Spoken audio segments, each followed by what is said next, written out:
ഒത്തിരി കാലമായി കണ്ടിട്ട്. കണ്ടു ഇദ്ദേഹം വൈക്കം മുഹമ്മദ് ബഷീറിന്റെ മകനാണ് കേട്ടോ. ആ അപ്പൊ ചേട്ടാ മക്കളെ നിങ്ങൾ നിൽക്കണേ. നിങ്ങളെ മൂന്നാർ വെച്ച് കണ്ടു. ഞങ്ങൾ ധൈര്യമായിട്ട് രാജിവെപ്പിക്കുന്ന എന്റെ അദ്ദേഹം ഓൾ ഇന്ത്യ റേഡിയോയിലും പണിയെടുക്കായിരുന്നു. അപ്പൊ അദ്ദേഹം പറഞ്ഞു അവിടെ നിൽക്കണ്ട. അപ്പൊ ഈ വീട്ടിൽ ഇപ്പൊ ആരൊക്കെ ഉണ്ട്? ഈ വീട്ടിൽ ഞാനും ഭാര്യയും മക്കളും ഉള്ളത്. ഇന്ന് ഞാൻ മാത്രമേ ഉള്ളൂ. പിന്നെ ഞാൻ എന്റെ അമ്മ ഞങ്ങൾ വരുന്ന പ്രമാണിച്ച് ഭാര്യ പറഞ്ഞിട്ടാണോ ചായ ഭാര്യ മക്കളൊക്കെ പറഞ്ഞു വിട്ടു. ഭാര്യ വീട്ടിൽ പോയി. മക്കള് കോളേജിൽ പഠിക്കുകയാണ്. മക്കൾ എവിടെയായി? മക്കൾ ഒരാൾക്ക് ജോലി എറണാകുളത്ത് സ്മാർട്ട് സിറ്റിയിലാണ്. ബാക്കി രണ്ടുപേരും കമ്പ്യൂട്ടർ സയൻസ് പഠിക്കുന്നു. അപ്പോൾ ഞാൻ ഈ വീട് പുറഭാഗം ആദ്യം ചോദിക്കാം. ഉപ്പ എന്നല്ലേ വിളിക്കുന്നത്? ചാച്ച എന്നാ വിളിക്കുക. അപ്പൊ അതൊരു കോമൺ നെയിമാണ്. വെളിയിൽ ഇരിക്കുമായിരുന്നു റഹ്മാനൊക്കെ പറഞ്ഞു. ഇതാണ് ഇത് മാംഗോസ്റ്റിൻ. ഇതാണ് അദ്ദേഹം ഇവിടെയായിരുന്നു കൂടുതലല്ലേ? ഇതാണ് അദ്ദേഹം നമ്മൾ സംരക്ഷിച്ചിട്ടുണ്ടല്ലേ? മാംഗോസ്റ്റിൻ വയസ്സായി. മാംഗോസ്റ്റിൻ വീഴാറായി. അപ്പൊ പിന്നെ മാംഗോസ്റ്റിൻ കെട്ടിട്ടു. അതിന് പകരം ഞാൻ കുറേ മാംഗോസ്റ്റിൻ നട്ടു. പറമ്പിലൊക്കെ മാംഗോസ്റ്റിൻ ഉണ്ട്. ഇവിടെ സാധാരണ ഇവിടുത്തെ പ്രത്യേകിച്ച് കോഴിക്കോട്ടെ മഹാരഥന്മാരൊക്കെ വന്നു പോകുമായിരുന്നല്ലോ. അവരൊക്കെ വന്നാൽ ഇവിടെ ആയിരുന്നു ഇരിക്കുക. ഇത് ഈ തെങ്ങ് അഴീക്കോടിന്റെ തലയിൽ തേങ്ങ വീഴാൻ വേണ്ടിയിട്ട് ഉണ്ടായ തെങ്ങാണ്. തേങ്ങ വീണില്ല.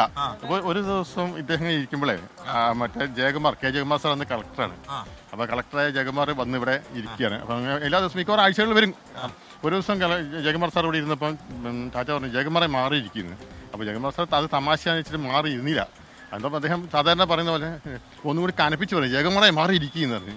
അപ്പോൾ ജയകുമാർ സാർ പെട്ടെന്ന് മാറിയിരുന്ന് 1 മിനിറ്റ് ആയപ്പോൾ അവിടെ തേങ്ങ വീണ്. അപ്പോൾ ജയകുമാർ സാർ ആകെ പാനിക്കായിപ്പോയി. കാരണം വെച്ചാൽ എല്ലാ ദിവസവും വന്നിരിക്കുന്നതല്ലേ. ഈ തെങ്ങിൻ്റെ മുകളിൽ തേങ്ങ വീഴുന്ന അദ്ദേഹം പ്രതീക്ഷിച്ചില്ല. അപ്പം ചോദിച്ചു തേങ്ങ വീഴുന്ന എങ്ങനെ അറിയാം? അത് അഴീക്കോടിൻ്റെ തലയിൽ വീഴാൻ വെച്ച തേങ്ങയായിരുന്നു. അത് ജയകുമാറിന്റെ തലയിൽ വീഴേണ്ട വെച്ചിട്ടാണ് ഞാനത് മാറിയിരിക്കാൻ. അദ്ദേഹം അപ്പോൾ തന്നെ കൂളാക്കി. അതാണ് ഇൻസ്റ്റന്റ് തമാശക്ക്. അപ്പൊ ഞാൻ പക്ഷേ ഇനി ജയകുമാർ അഴീക്കോടിന്റെ തലയിൽ തേങ്ങ വീഴുന്നതുകൊണ്ട് ഞാനത്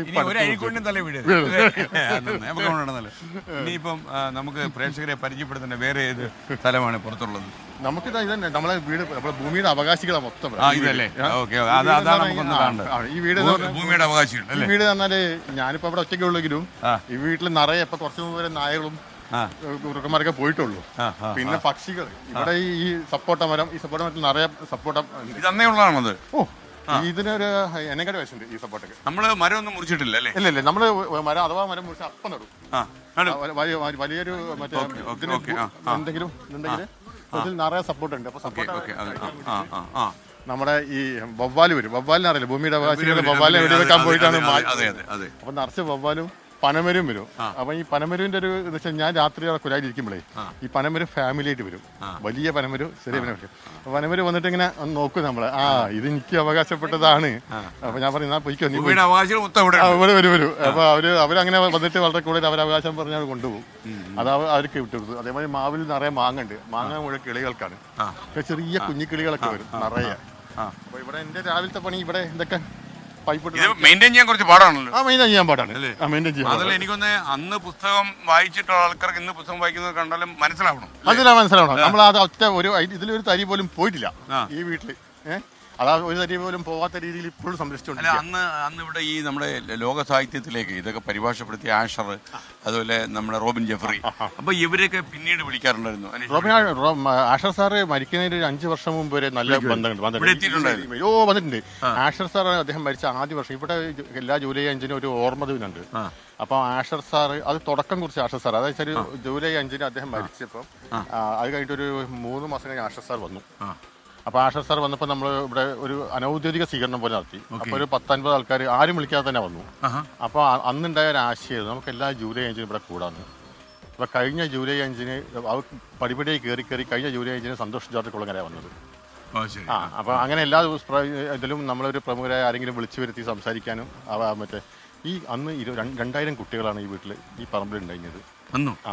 അതായത് ഇങ്ങനെ ഘട്ടം കയറിയിട്ട് കുട്ടികളങ്ങനെ ഭയങ്കര അദ്ദേഹം 25-ാം വാർഷികത്തിൽ മറ്റേ MT വാസുദേവൻ നായർ സാർ എന്ന് ഉണ്ടായി. അപ്പം നമ്മൾ 25-ാം വർഷത്തിൽ നമ്മൾ സ്മൃതിവനം എന്ന് പറഞ്ഞിട്ട് കുറച്ച് ചെടികൾ അവിടെ ഒന്നായിട്ട് 25 ചെടികൾ അവിടെ വെച്ചു നമ്മൾ. ആഹാ. അവിടെ സ്മൃതി വനം 25 വൃക്ഷങ്ങൾ വെച്ചു. അടുത്തടുത്താ വെച്ചത്. അത് നമുക്കൊരു വനം പോലെ ആക്കാൻ വേണ്ടിയിട്ട് അടുത്തടുത്താ വെച്ചത്. ഓക്കെ. റോബിൻ ജെഫ്രി അവരെ എനിക്ക് അത്ര ഓർമ്മയില്ല. അല്ല, അവരായിരുന്നു ഡെക്ലൻ നായർ ഡോമിനൻസ് എഴുതി. അപ്പൊ ജെഫ്രിയോട് എനിക്ക് എന്റെ ചെറുപ്പകാലത്ത് സംസാരിക്കാൻ അവസരം കിട്ടിയിട്ടുണ്ട്. അപ്പൊ അന്നൊക്കെ അത് ഈ ബഷീറിന്റെ പുസ്തകം ട്രാൻസ്ലേറ്റ് ചെയ്യുന്നതും അതിന്റെ ബുദ്ധിമുട്ടൊക്കെ പുള്ളി പറഞ്ഞു. ഇവിടുത്തെ ചില വാക്കുകളൊക്കെ അവർക്ക് വഴങ്ങുന്നില്ല. അത് മറ്റേയാളും പറഞ്ഞിട്ടുണ്ടല്ലേ. ആൻഡ് എലിഫന്റ് എന്നുള്ള പ്രയോഗം തന്നെ ഉണ്ടാക്കിയ അദ്ദേഹമാണല്ലോ. കാരണം കുഴിയാന എന്നുള്ള ആൻഡ് എലഫന്റ്. കാരണം കുഴിയാന ഉള്ളതിന് എന്തൊരു ഇംഗ്ലീഷ് പദമുണ്ട്. പക്ഷെ അത് ആർക്കും അറിയില്ല. ചിലപ്പോൾ ശശി തരൂരിനെ അറിയണ്ടാവുള്ളൂ. അപ്പൊ ഈ കുഴിയാന ഇംഗ്ലണ്ടിലില്ലല്ലോ. പലതും ട്രാൻസ്ലേറ്റ് ചെയ്യാൻ പാട് തന്നെ. അപ്പൊ അദ്ദേഹം ഉണ്ടാക്കിയ വാക്കാണ് ആൻഡ് എലിഫന്റ്. അതുപോലത്തെ കുറെ പ്രയോഗങ്ങൾ. ഏതൊക്കെ യൂണിവേഴ്സിറ്റിയിൽ വൈക്കം മുഹമ്മദ് ബഷീറിന്റെ പുസ്തകമുണ്ട്? യൂണിവേഴ്സിറ്റി ഇപ്പൊ കേരളത്തിലെ എല്ലാ കുട്ടികളും പല ക്ലാസ്സുകളും പഠിക്കുന്നുണ്ട്. പിന്നെ യൂണിവേഴ്സിറ്റികളിൽ ഇപ്പൊ കേരള യൂണിവേഴ്സിറ്റി ഇതിനെ പറ്റി പഠിക്കാണ്ട് മലയാളം യൂണിവേഴ്സിറ്റി ഞാൻ പോയപ്പം പഠിപ്പിക്കുന്നുണ്ട്. കാലിക്കറ്റ് യൂണിവേഴ്സിറ്റി പഠിപ്പിക്കുന്നുണ്ട്. കണ്ണൂരിൽ പഠിപ്പിക്കുന്നുണ്ട്. ഇന്ത്യക്ക് പുറത്ത് കേരളത്തിന് പുറത്ത് പോണ്ടിച്ചേരി യൂണിവേഴ്സിറ്റി അദ്ദേഹത്തിന് പറ്റിയിട്ട് ഡോക്ടറേറ്റ് എടുത്തൊരു വ്യക്തി ഇവിടെ നമ്മളിവിടെ വന്നിട്ട് അദ്ദേഹത്തിന് വേണ്ടി സഹായം ഞാൻ ചെയ്തു കൊടുത്തിട്ടുണ്ടായിരുന്നു. കേരളത്തിന് പുറത്ത് ഇംഗ്ലീഷ് പുസ്തകങ്ങൾ പല സ്ഥലത്തും ഇദ്ദേഹത്തിന്റെ കഥകൾ മാത്രം പഠിക്കണം. എനിക്ക് കൃത്യമായിട്ട് അറിയുന്നില്ല. എഡിൻബറോയിൽ ഇദ്ദേഹമുള്ള സമയത്ത് ആഷിറുള്ള സമയത്ത് മറ്റേ ഈ എനിക്കറിയാം. അപ്പൊ റഹ്മാനൊക്കെ ഇടയ്ക്ക് വരാറുണ്ടോ? പിന്നെ റഹ്മാനൊക്കെ ഇപ്പൊ സുഖമില്ലാത്തതുകൊണ്ട് ഇങ്ങനെ സുഖമില്ലാത്തൊരു സ്ഥിതിയിൽ നിൽക്കുക. അപ്പൊ യാത്ര ചെയ്യാൻ ബുദ്ധിമുട്ടുണ്ട്. പക്ഷേ വിളിക്കാറുണ്ട്.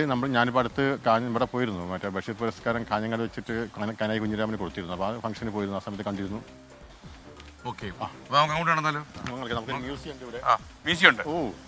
നമ്മളിവിടെ അകത്ത് നമ്മളെ വീടേ ഒരു മ്യൂസിയാണ്. നമ്മളെ വീട് ഒരു മ്യൂസിയാണ്. അല്ല, താങ്കൾക്ക് ഇത് വലിയ കൊട്ടാരാക്കാനൊന്നും തോന്നിയില്ല? ഇല്ല. കൊട്ടാരാക്കാൻ പോയിട്ട് നല്ല വലിയ കാറ് പോലും വാങ്ങാൻ എനിക്ക് തോന്നിയിട്ടില്ല. അദ്ദേഹം എങ്ങനെ ജീവിച്ചോ അതുപോലെ തന്നെ ഇപ്പോഴത്തെ അത് കണ്ടീഷനിൽ കാറില്ല ജീവിക്കാൻ പറ്റും. അതൊരു ചെറിയ കാറ് വാങ്ങി. വലിയ കാർ ഇതൊക്കെ അങ്ങനെ തന്നെ കൊണ്ടു നടക്കുന്നുണ്ട്. ഇത് ഇനി അടുത്ത തലമുറക്ക് കൊടുത്തിട്ട് ഞാനും പോകും. അല്ല, അടുത്ത തലമുറയൊക്കെ ഇത് ഉൾക്കൊള്ളുന്നുണ്ടോ? അടുത്ത തലമുറ ഉൾക്കൊള്ളാൻ ഞാൻ പറഞ്ഞില്ല, എനിക്ക് 50% കിട്ടിയുള്ളൂ. അടുത്ത തലമുറക്ക് ഇനി അതിന്റെ 50% കിട്ടുമ്പോൾ കുറയും. അപ്പൊ നമുക്കിവിടെ ഒരു സ്മാരകം വരുന്നുണ്ട്. ഇവിടെ അടുത്ത് തന്നെ തൊട്ടടുത്ത് ഒരു മുഹമ്മദ് റിയാസ് ഒരു സ്മാരകം എന്ന് പറഞ്ഞാൽ ടൂറിസം സർക്യൂട്ടിന്റെ ഭാഗമായിട്ട് ഒരു ബഷീർ ലിറ്റററി സർക്കിൾ എന്ന് പറഞ്ഞിട്ട് ഒരു വലിയ ഒരു 1.25 ഏക്കറിൽ ചാലിയാറുടെ തീരത്തിൽ സ്മാരകം വരും. അപ്പൊ വൈക്കം മുഹമ്മദ് ബഷീറിന്റെ വീട്ടിന്റെ ഉള്ളിലേക്ക് നമ്മൾ കയറിയാണ്. എന്റെ കൂടെ ഉള്ളത് അദ്ദേഹത്തിന്റെ മകൻ തന്നെയാണ്. അദ്ദേഹമാണ് കാര്യങ്ങളൊക്കെ പറയുന്നത്. നിങ്ങളെ വലിയൊരു ഫാനാണ്. എന്റെ അമ്മയാണ്. എന്റെ ഉമ്മ ഇല്ലാത്തതുകൊണ്ട് ഇതെന്റെ അമ്മാവന്റെ ചെറിയ അമ്മാവന്റെ ഭാര്യ. അമ്മായി എന്നെ കാണാറുണ്ടെന്ന് പറഞ്ഞു. സന്തോഷം. സന്തോഷം. ആ പടമൊക്കെ ഒന്ന് നോക്കിക്കോളൂ. അല്ലേ, അതായത് വരച്ചത് അത് മുഹമ്മദ് ബിലാൽ. നമുക്കിവിടെ നമ്മളെ വീട് കാണിച്ചില്ല. വീട് മൊത്തം വീട് മ്യൂസിയത്തിനുള്ളിൽ ഞാൻ ജീവിക്കുക. നമ്മുടെ മ്യൂസിയം ആയിട്ട് മാറ്റിയിരിക്കുന്നത് അത് കാണിച്ചില്ല. വീട് മൊത്തം അത് മ്യൂസിയം കാണിച്ചില്ല. അത് ശരി. ഓക്കെ. വീട് നമ്മളിവിടെ വീടേ മ്യൂസിയം, അതിന്റെ കൂടുതൽ ചെറിയ കൊച്ചു മ്യൂസിയം വേറെ വെച്ചു. വീട് ആർട്ട് ഗാലറിയും ഇത് മ്യൂസിയം ആണല്ലേ. ഇതാണ് ആർട്ട് ഗാലറി, ഇത് മ്യൂസിയം. ഇവിടെ എന്താ ഒരു പ്രത്യേകത? എല്ലാം മറ്റേ ഇദ്ദേഹം എനിക്ക് തന്നു പോയ ഭൂമിയിൽ വെച്ച് പോയ ഇതെല്ലാം പല ആൾക്കാർ വരച്ചതല്ലേ? ഇവിടെ നമ്പൂതിരി വരച്ച ചിത്രങ്ങളൊക്കെ ഉണ്ടോ ഇവിടെ? എല്ലാം ഉണ്ട്, കാണിച്ചില്ല. ഇത് തുടക്കം പറയാം. ഇത് നമ്മളെ അദ്ദേഹത്തിന്റെ പോസ് ഇരിക്കുന്ന പോസ് ഉണ്ടായിരുന്നു. മാംഗോസ്റ്റീൻ അതായിരുന്നു അല്ലേ? അതൊന്ന് പ്രേക്ഷകരെ കാണിച്ചു കൊടുക്കാം. അതായിരുന്നു അദ്ദേഹം അല്ലേ? അന്നൊന്നും ഈ കളർ ഫോട്ടോസ് ഇല്ലല്ലോ. 94 കാലഘട്ടത്തിലെ കളർ ഫോട്ടോസ് വളരെ കുറവാണല്ലോ. ഏറ്റവും ആദ്യം കിട്ടിയ കളർ ഫോട്ടോ അതാണ്. പിന്നെ അദ്ദേഹം ഇരിക്കുന്ന പോസ് പുല്ലൂർ ബാലൻ എടുത്താണ്. അല്ല, ഇത് രാജേട്ടൻ പുല്ലൂർ രാജൻ. ഇദ്ദേഹത്തിന്റെ ചാരികസ്ഥര ഇരുന്ന ചാരികസ്ഥരാണ്. എഴുത്ത് അദ്ദേഹത്തിന്റെ ഉപയോഗിച്ച ഗ്ലാസ് ആണ്, ഉപയോഗിച്ചിരുന്ന ഗ്ലാസ് ആണ്. ഇതിലൂടെയാണ് ഗ്രാംഫോൺ കിട്ടിയിരുന്നത്. പിന്നെ അത് സോജ രാജകുമാരിയൊക്കെ ഇതിലൂടെ കിട്ടുന്നില്ലേ? എല്ലാം ഇതിലാണ് കിട്ടിയിരുന്നത്.